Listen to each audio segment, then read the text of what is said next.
ಬಳ್ಳಾರಿಯಲ್ಲಿ ಬ್ಯಾನರ್ ಗಲಾಟೆ ತುಂಬಾ ಜೋರಾಗಿ ನಡೆದಿತ್ತು. ಅದಾದ ಬಳಿಕ ಸಾಕಷ್ಟು ದೊಡ್ಡ ಪ್ರಮಾಣದಲ್ಲಿ ಅಲ್ಲಿ ಹಿಂಸಾಚಾರ ಕೂಡ ಆಗಿತ್ತು, ಶೂಟೌಟ್ ಕೂಡ ಆಗಿತ್ತು. ಅದಾದ ಬಳಿಕ ಈಗ ಮತ್ತೊಂದು ಪ್ರಕರಣ ದಾಖಲಾಗಿದೆ. ವೆರಿ ಇಂಟ್ರೆಸ್ಟಿಂಗ್ಲಿ, ರೆಡ್ಡಿ ಅವರಿಗೆ ಸೇರಿದಂಥ ಒಂದು ಮಾಡೆಲ್ ಹೌಸ್ ಅಂದರೆ ಲೇಔಟ್ನಲ್ಲಿ ನಿರ್ಮಾಣ ಮಾಡಿದಂಥ ಮಾದರಿ ಮನೆಗೆ ನಿನ್ನೆ ರಾತ್ರಿ ಬೆಂಕಿ ಬಿದ್ದಿದೆ. ಈಗ ಇದೇ ಪ್ರಕರಣಕ್ಕೆ ಸಂಬಂಧಪಟ್ಟಂತೆ ರಾಜಕೀಯ ಕೂಡ ಇದಕ್ಕೆ ಸೇರ್ಕೊಳ್ತಾ ಇದೆ. ಅತ್ತ ಜನಾರ್ದನ್ ರೆಡ್ಡಿ ಅವರು ಇದರ ಹಿಂದೆ ಬಳ್ಳಾರಿಯ ಹಾಲಿ ಶಾಸಕ ಭರತ್ ರೆಡ್ಡಿ ಕೈವಾಡ ಇದೆ ಅಂತ ಹೇಳ್ತಿದ್ದಾರೆ. ಇನ್ನೊಂದು ಕಡೆಗೆ SP ಕೆಲವೊಂದಿಷ್ಟು ಹುಡುಗರು ರೀಲ್ಸ್ ಮಾಡೋ ಚಡದಲ್ಲಿ ತರಾತುರಿಯಲ್ಲಿ ಈ ರೀತಿ ಮಾಡಿದ್ದಾರೆ ಅಂತ ಹೇಳ್ತಾರೆ. ಹಾಗಾದ್ರೆ ಯಾವ್ದು ಸತ್ಯ, ಜೊತೆಗೆ ಇದರ ಹಿಂದೆ ಏನ್ ರಾಜಕಾರಣ ಸೇರ್ಕೊಂಡಿದೆ ನೋಡೋಣ ಬನ್ನಿ.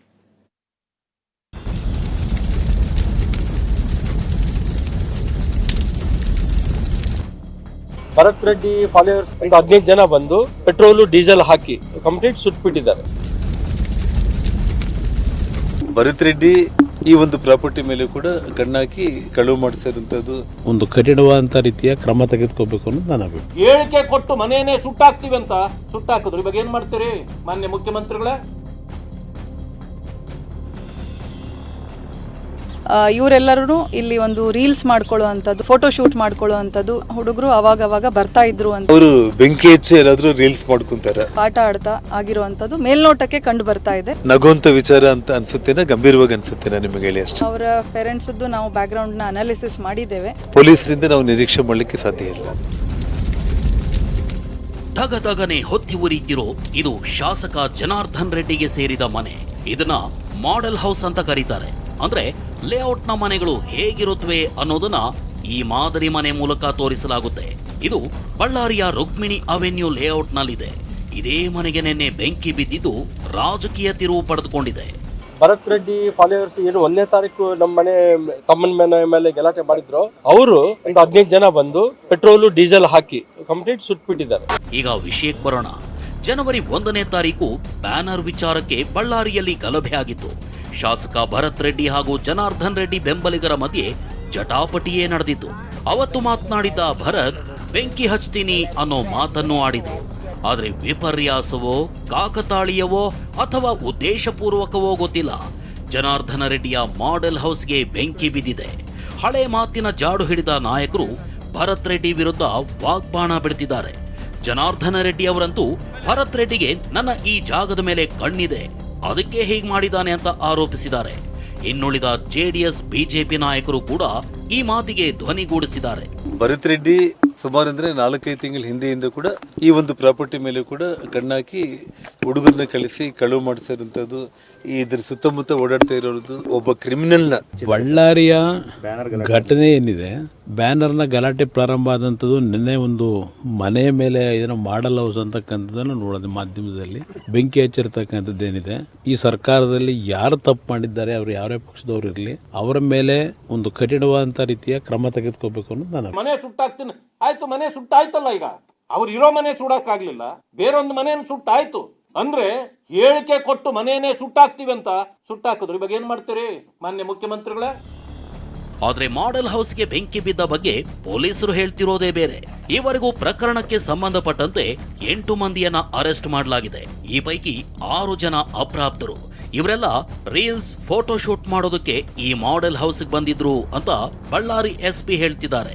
ಆದ್ರೆ ಈ ಮಾತಿಗೆ ಜನಾರ್ದನ ರೆಡ್ಡಿ ತಿರುಗೇಟು ಕೊಟ್ಟಿದ್ದು ಬೆಂಕಿ ಹಚ್ಚಿ ರೀಲ್ಸ್ ಮಾಡ್ತಾರಾ ಅಂತ ಪ್ರಶ್ನಿಸಿದ್ದಾರೆ. ಇವರೆಲ್ಲರೂ ಇಲ್ಲಿ ಒಂದು ರೀಲ್ಸ್ ಮಾಡ್ಕೊಳ್ಳುವಂಥದ್ದು ಮತ್ತೆ ಫೋಟೋ ಶೂಟ್ ಮಾಡ್ಕೊಳ್ಳುವಂಥದ್ದು, ಈ ಒಂದು ಕಾರಣಕ್ಕೆ ಈ ಮನೆಗೆ ಆಗಾಗ ಭೇಟಿ ಕೊಡ್ತಾ ಇದ್ದಂಥದ್ದು, ಮತ್ತೆ ತುಂಬಾ ಜನ ಹುಡುಗರು ಅವಾಗ ಬರ್ತಾ ಇದ್ರು ಅಂತ ಒಂದು ವಿಷಯ ನಮ್ಮ ಗಮನಕ್ಕೆ ಬಂದಿದೆ. ಇವತ್ತು ಸುಮಾರು 4-5 ಕೋಟಿ ಬೆಲೆ ಮಾಡೋ ಮನೇನ ಯಾರಾದ್ರೂ ಹುಡುಗರು ಬಂದು ಗ್ಲಾಸ್ ಮೊರೆ ಬಡಿದು ಒಳಗಡೆ ನುಗ್ಗಿ ಟೆರೆಸ್ ಮೇಲೆ ಹೋಗಿ ಅವರು ಬೆಂಕಿ ಹಚ್ಚಿ ಯಾರಾದ್ರೂ ರೀಲ್ಸ್ ಮಾಡ್ಕೊಂತಾರೆ. ನಾವು ಪೊಲೀಸರು ಇನ್ವೆಸ್ಟಿಗೇಷನ್ ಕಾನೂನು ಅದೊಂದು ಕಡೆ ಇಡೋಣ. ಒಂದು ಸಾಮಾನ್ಯ ಒಂದು ಮನುಷ್ಯರಾಗಿ ನಾವೇ ಯೋಚನೆ ಮಾಡಿದ್ರು ಕೂಡ ಇಂಥ ಒಂದು ಘಟನೆಯನ್ನ ಈ ರೀತಿ ಮಾಡ್ಲಿಕ್ಕೆ ಸಾಧ್ಯ ಇದೆ. ನಾನು ಇಷ್ಟೇ ಅಲ್ಲ, ಸಿಗರೆಟ್ನಿಂದ ಆಕಸ್ಮಿಕ ಬೆಂಕಿ ತಗುಲಿದೆ ಅಂತ SP ಪ್ರಾಥಮಿಕ ತನಿಖೆಯ ಮಾಹಿತಿ ಕೊಟ್ರು. ಆದ್ರೆ ಈ ಮಾತನ್ನು ಒಪ್ಪೋದಕ್ಕೆ ಜನಾರ್ದನ್ ರೆಡ್ಡಿ ಸುತರಾಂ ತಯಾರಿಲ್ಲ. ಅಲ್ಲೇ ಬಿದ್ದಿರುವಂಥ ಬೆಂಕಿಪೊಟ್ಟಣ ಒಂದು ಅಪ್ರಾಪ್ತ ಬಾಲಕ ಅದರಲ್ಲಿ ಗೊತ್ತಿಲ್ಲದೇನೆ ಅಲ್ಲಿ ಏನೋ ಒಂದು ವಸ್ತುವಿಗೆ ತಾಕ್ಸಿರೋ ಅಂಥದ್ದು ಆಟ ಆಡ್ತಾ ಆಗಿರುವಂಥದ್ದು ಮೇಲ್ನೋಟಕ್ಕೆ ಕಂಡು ಬರ್ತಾ ಇದೆ. ನಾವು ಎಲ್ಲರೂ ಸೇರಿ ಒಂದು ಯಾವುದಾದ್ರೂ ಮನೆಗೆ ಹೋಗಿ ಮನೆಯಲ್ಲಿ ಗ್ಲಾಸ್ ಮುರಿ ಬಿಡೋದು ಒಳಗಡೆ ನುಗ್ಗಿ ಹೋಗಿ ಸಿಗರೇಟ್ ಅಂಟಿಸ್ಕೊಂಡು ರೀಲ್ ಮಾಡುವಂಥ ಪರಿಸ್ಥಿತಿ ಬರುತ್ತೆ ಅಂತಂದರೆ ಅದು ನಗುವಂಥ ವಿಚಾರ ಅಂತ ಅನಿಸುತ್ತೇನೆ, ಗಂಭೀರವಾಗಿ ಅನಿಸುತ್ತೇನೆ ನಿಮಗೆ ಹೇಳಿ ಅಷ್ಟೇ.